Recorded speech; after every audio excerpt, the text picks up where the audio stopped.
সচিনদা, তুমি দু সাইড বাদ দিয়ে মিডিলটা কেন কাটছো বলো? বিষয়টা হচ্ছে এটাই, দুটো সাইডে এবং নিচের রানিং গাঁথুনিতে পুরো লোড হয়ে আছে।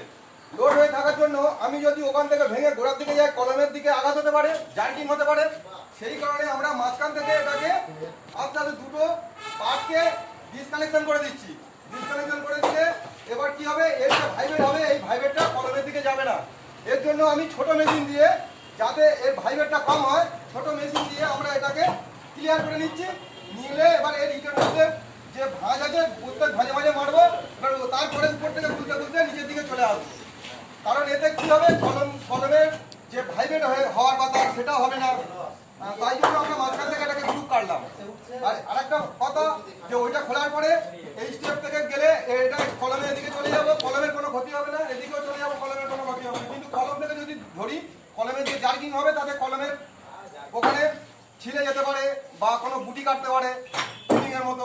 সেই কারণে আমরা এই মাঝখান থেকে এটাকে গ্রুপ কেটে নিয়ে নিচে পর্যন্ত চলে যাব। চলে যাওয়ার পরে পার্ট বাই পার্ট উপর থেকে নিচের যে সিস্টেম, সেই সিস্টেমে চলে যাব। গেলে তাহলে কোনো রকম অসুবিধা হবে না। ঠিক আছে, আর বলতো।